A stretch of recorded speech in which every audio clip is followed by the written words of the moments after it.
Good morning, how are you all? I hope you're having a really good day wherever you are. The sun is shining here and I'm just pulled up in the car waiting for Freddie to come out of the post office, and this morning we are going to try and sell some coffee. We're going to try and sell our coffee in a shop locally, and we're going to take some samples around and talk to them about our Nicaraguan coffee, so that will be really exciting. And then I think we're going to come home, have some lunch, and then I need to pick up Theodore early afternoon. So that's the plan for today, and I just thought I would bring you along. It is super lovely today and the sun is out and it's warm and everyone's in a good mood when the sun's out. So looking forward to showing you a little bit about what I get up to. And I've kind of parked somewhere where I shouldn't really park, so I'm just checking that no one is getting cross with me. I hope you're having a lovely day and I'm looking forward to bringing you along.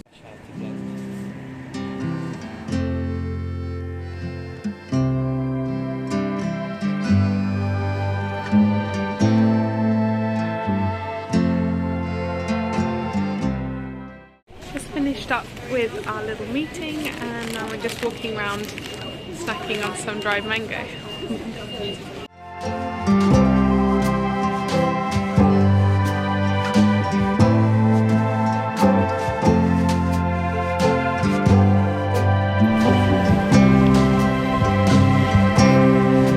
Seen a house you like, Freddie?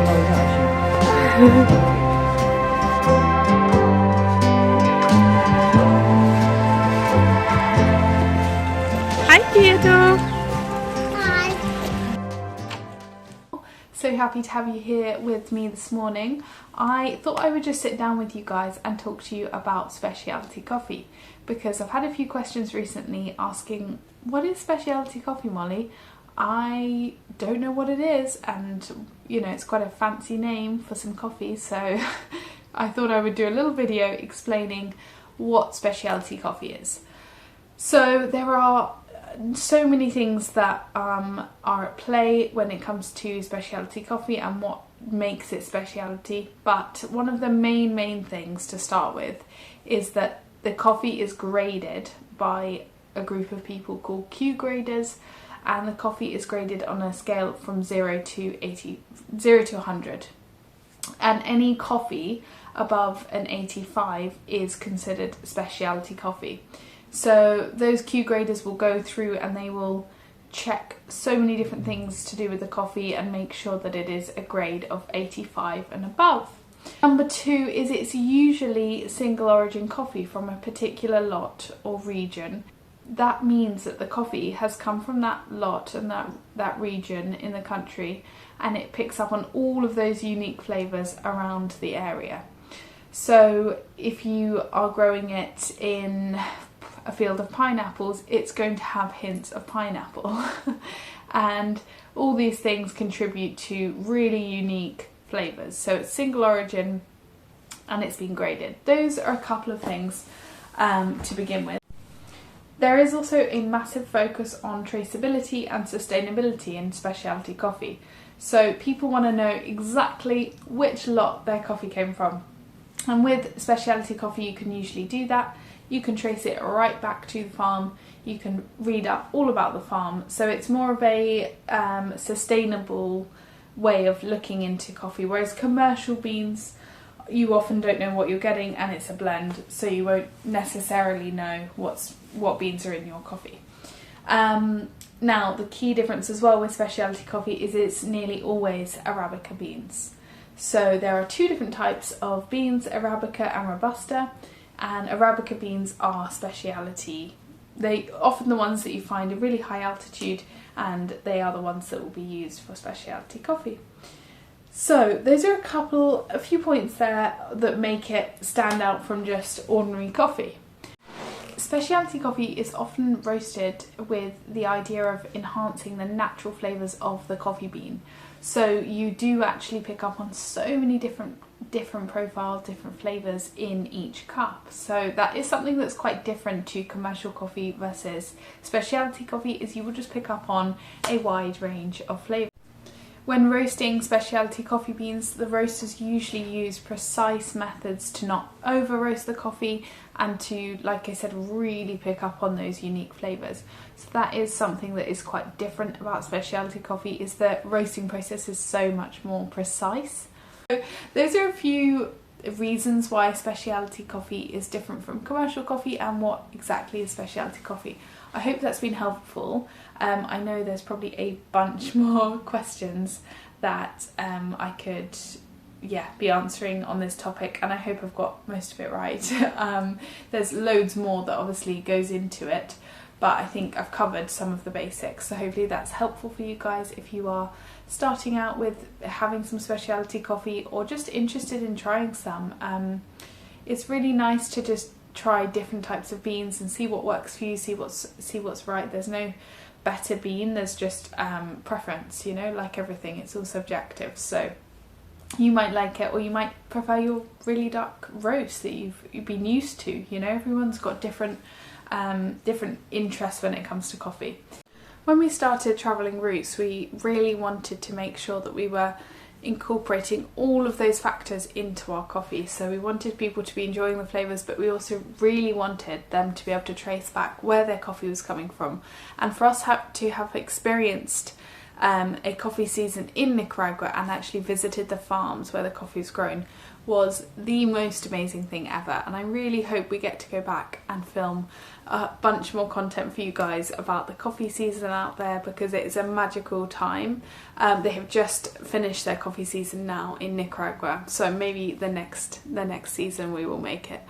But it is, it's just something else, visiting the farms and then knowing that we're now serving that coffee here in London is such an amazing thought. I absolutely love things like that. So for me, specialty coffee is so special because we've lived in Nicaragua and it's really part of our adventure, part of our story as Travelling Roots. But for you it might be something different, or you might simply want to try a cup of exciting new beans. So if you do want to give any of our coffee a try, I will leave our link in the description.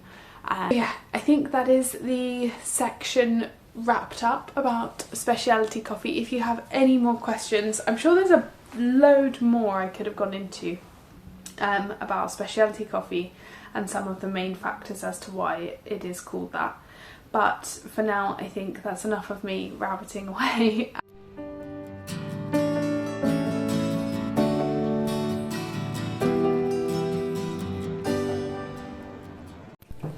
It's now a little bit later and I have just come home to make something for Theodore's birthday.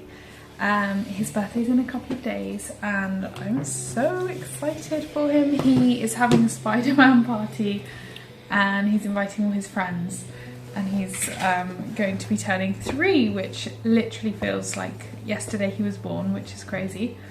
But yeah, I'm making him. I got some white t-shirts because he's obsessed at the moment with Spider-Man. I've just got these little like iron-on stencils and then these little white t-shirts, which I think will be really good for spring and summer. So I'm just gonna put one on here and I'll show you what it looks like once it's done.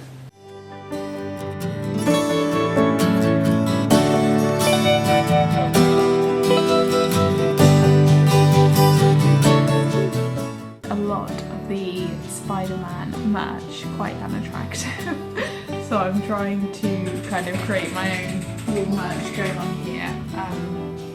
Like this one's going to go on his back, so just a plain white t-shirt with a little bit of Spider-Man.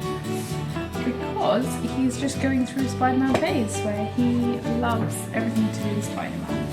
I don't know, I think he's just seen pictures of it and in magazines and shops and places. He's just seen it and locked onto it. I think a lot of his friends are also really into Spider-Man at the moment, so that's why it'll probably be a craze, and next year I will probably be doing this with some other superhero or something. But yeah, I just thought it was quite nice to do it with just a small little embroidery on it.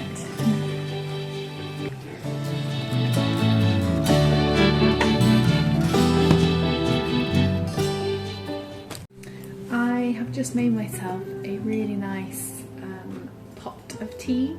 So I'm just going to drink this and wrap up some of Theodore's presents.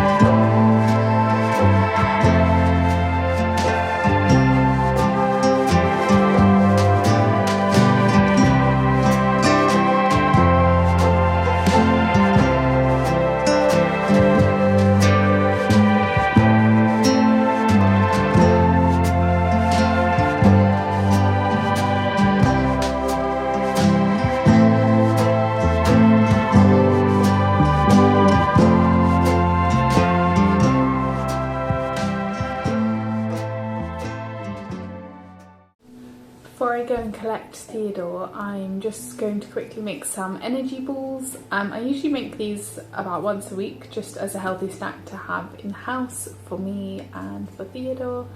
Freddie's not a massive fan of them, but I just thought I would show you how I make them. It's super easy, and just throw it all in a bowl together and then roll them out.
I do sometimes add dates to them and some dried fruit.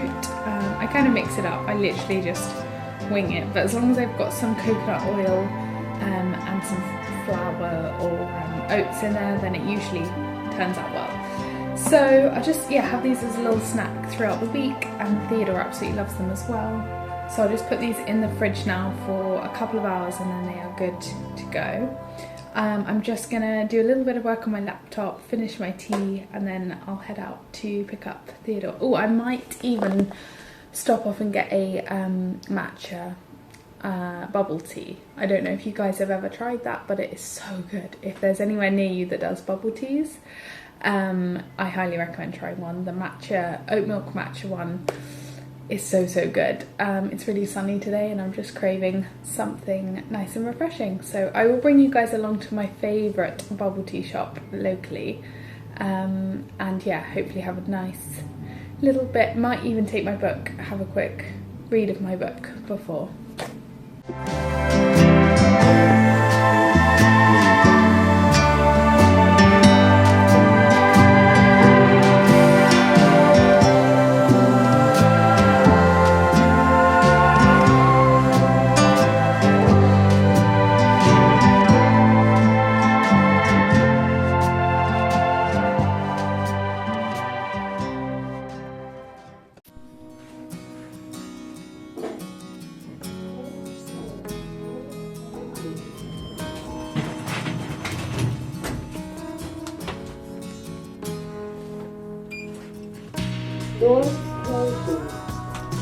I'm just on my way now to go and collect Theodore from nursery, and I'm going to grab my bubble tea.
up with my matcha bubble tea, which is absolutely delicious. And I'm now just going to quickly dash and get Theodore from nursery. So I just wanted to wrap up this video here. Thank you so much for watching. It's been a really fun couple of days with you, and I'm so glad that you got to spend it with me. So hopefully see you in my next video. Bye!